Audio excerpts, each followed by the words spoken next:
Массированный удар. Речь идет о ликвидации командного состава. Исход войны решен. Россия выводит войска из региона. Силы обороны выдавливают оккупантов. Скажет ли Путин о потере земли? Перевыборы в Польше. Суд принял окончательное решение. Инаугурация нового президента повисла в воздухе. Тайная встреча мирового правительства. Вы думали, это конспирология? Расскажем вам детали.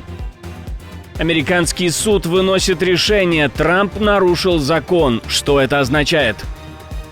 И многое другое. Самые важные и срочные новости, эксклюзивные подробности. Вы смотрите информационный выпуск «Нехта». Оперативно о событиях в России, Беларуси, Украине и мире. Раньше и понятнее других. Все, что нужно знать сегодня. Израиль наносит удар по Ирану. Тегеран, оправившись, наносит ответный. Операция Моссад и ВВС страны, в которой были убиты ключевые генералы, например, командующий корпусом Стражи Исламской революции и глава местного генштаба, а также физики-ядерщики, причастные к иранской ядерной программе. Операция призвана сорвать эту самую ядерную программу Ирана. Тяжелейшая потеря для Тегерана, но, судя по словам израильского премьера, это только начало.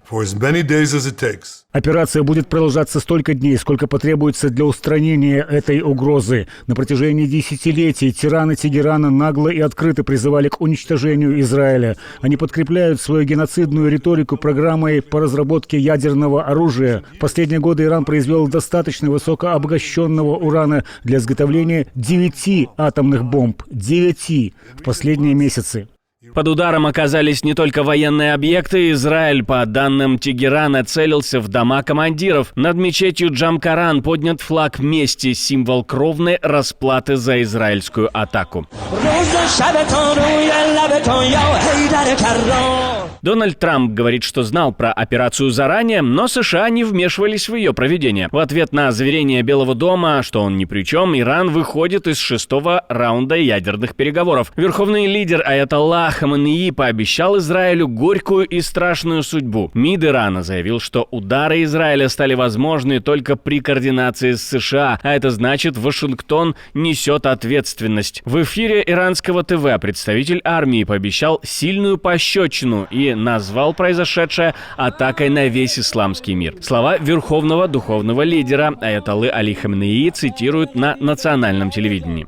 Сегодня утром сионистский режим пролил кровь в нашей любимой стране и продемонстрировал свою злобную сущность, нанеся удар по жилым районам с невиданной ранее жестокостью. Они должны ожидать сурового наказания. Мощная рука вооруженных сил Исламской Республики не оставит этого. Да будет воля Аллаха. Это экстренные меры. Страна готовится к войне, но главный вопрос, будет ли нанесен удар по американским военным базам в регионе, как это обещали в Тегеране еще накануне. Мы спросили об этом израильского военного аналитика Давида Шарпа. Американская противоракетная батарея ТАД стоит в Израиле, но американцы Иран не трогали. И если Иран решится на такой шаг, это будет чревато для Ирана ответным ударом Соединенных Штатов с соответствующими последствиями. Поэтому Ирану, конечно же, стоит взвесить, а стоит ли овчинка выделки. Иранцы, однако, обвиняют Соединенные Штаты в том, что без них бы это не произошло, и решение все в соответствии с их логикой действий. Какова она будет, мне сложно предсказать, но по идее, удар по Соединенным Штатам был бы очень-очень неразумным шагом с их стороны. К слову, вот так выглядят удары высокоточным оружием, если они рассчитаны действительно на поражение одной цели, а не так, как делает Россия в Украине. О продолжении атак, о дальнейших планах говорят израильские военные. Разведывательное управление проделало огромную работу, чтобы предупредить о прогрессе в ядерной программе и количестве баллистических ракет. Разведывательное управление готово к этой миссии, находится в состоянии повышенной готовности и, я считаю, занимает прочные позиции для начала кампании, в которую мы сейчас вступаем. Любитель сделок тем временем проснулся и решил говорить вместо Израиля. Дональд Трамп считает, что предупреждал Тегеран, а те его не послушали.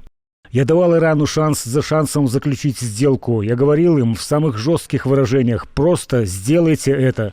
Я предупреждал, что все будет гораздо хуже, чем они знают, ожидают или чем их успокаивали, что Соединенные Штаты производят лучшее и самое смертоносное военное оборудование в мире без конкуренции, а Израиль этим вооружением располагает, и они умеют им пользоваться. Вопрос радиации на контроле всех соответствующих органов, хоть и информации с ядерных объектов Ирана МАГАТЭ не получает. В настоящее время компетентные иранские власти подтвердили, что обогатительный объект в Натанзе подвергся воздействию и что повышенного уровня радиации не наблюдается. Они также сообщили, что в настоящее время объекты в Исфахане и Фордо не подверглись воздействию. Это развитие событий вызывает глубокую озабоченность. Я неоднократно заявлял, что ядерные объекты никогда не должны подвергаться нападениям, независимо от контекста или обстоятельств, поскольку это может нанести ущерб как людям, так и окружающей среде. Нужно тут заметить, что попадание по своим ядерным объектам Иран таки признал. Наша команда существует благодаря вам. Поддержите ее, чтобы мы могли продолжать нашу работу. Неожиданное решение суда. Польша может оказаться на пороге беспрецедентного пересмотра результатов президентских выборов. Верховный суд официально подтвердил, жалобы на нарушения при подсчете голосов принимаются и рассматриваются, а значит, возможен пересчет бюллетеней. Все началось с тревожных сообщений о странностях на избирательных участках. Речь не о слухах в соцсетях, а об официальных документах. Один из ярких примеров – участок номер 95 в Кракове. Там кандидату Часковскому в первом туре насчитали 550 голосов, а во втором вдруг 540, хотя остался только один соперник. Оказалось, в протоколе просто перепутали фамилии. Настоящий результат – 1132 голоса за Часковского, которые ошибочно записали его оппоненту Навродскому. Похожая путаница в Стрельцах-Опольских и Минске-Мазовецком, и это уже система, а не случайность. Журналисты и наблюдатели начали копать глубже, и всплыли десятки жалоб. Уже принимаются доказательства от 12 окружных избирательных комиссий. Осмотр бюллетеней уже идет. Суд подчеркивает, если нарушения подтвердятся, это может стать основанием для признания несоответствия законам результатов выборов. А я напомню, что разница в количестве голосов между кандидатами во втором туре голосования за президента Польши всего 2%. Станет ли Польша свидетелем пересмотра итогов выборов впервые за многие годы, или пересчет ничего не изменит, но вызовет новый виток политического раскола? Все решится в ближайшие недели. А как думаете вы? Не забывайте написать свое мнение в комментариях. Это обязательно.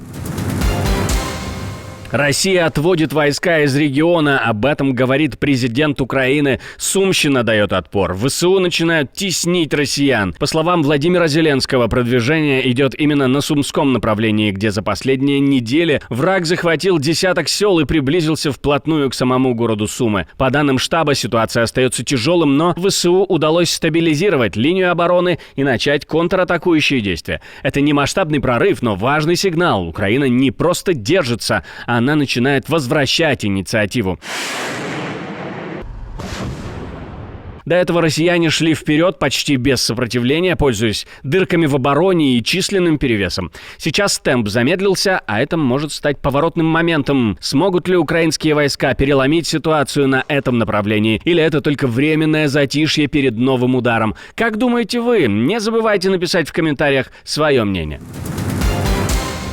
В Стокгольме началась встреча, о которой никто официально не должен знать. Закрытые списки, оцепленный центр города, протесты на улицах и полное радиомолчание. Это ежегодный саммит группы Бильдерберг, теневого клуба мировой элиты. На этот раз среди гостей польский министр иностранных дел Радослав Сикорский с супругой, звездой международной публицистики Энн Эпплбаум, а еще генсек НАТО Марк Рютте, премьер Швеции, президент Финляндии, главы Spotify, Ryanair, Microsoft и Santander, политики, бизнес-гиганты, банкиры. Все как в лучших теориях заговора. Официально обсуждают будущее Украины, искусственный интеллект, миропорядок и миграцию. Неофициально никто не знает и никогда не узнает. Сама встреча в роскошном Гранд Хотел в центре Стокгольма, оцепленном полицией. Вход только по спискам, протесты за пределами периметра. Никаких камер, никаких протоколов, только тишина.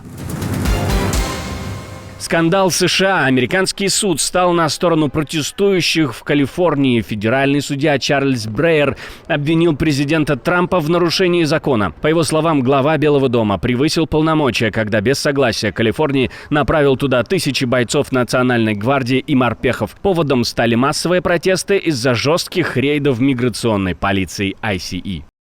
Его действия были незаконны, как с точки зрения превышения полномочий, предоставленных законом, так и в нарушении 10-й поправки к Конституции США.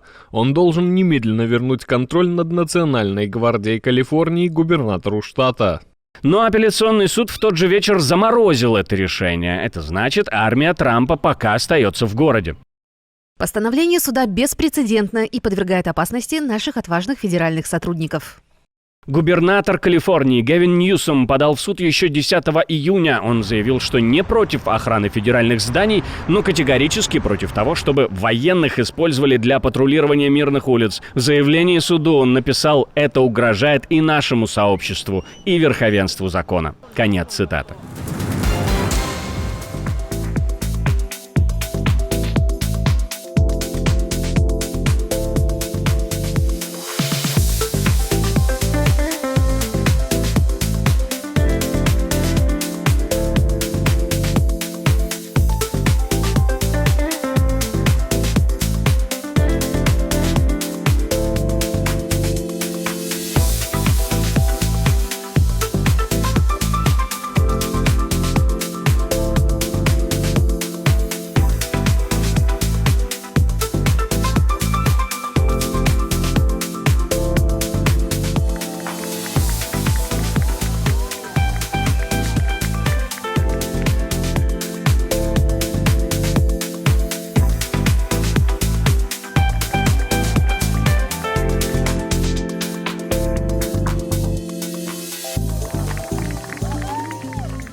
Отдельное спасибо, что досмотрели до конца. Спасибо за ваше доверие. Жду развернутых комментариев, лайков и репостов. Это важно, чтобы нас становилось больше. На этом пока все. До новых встреч и хороших вам новостей.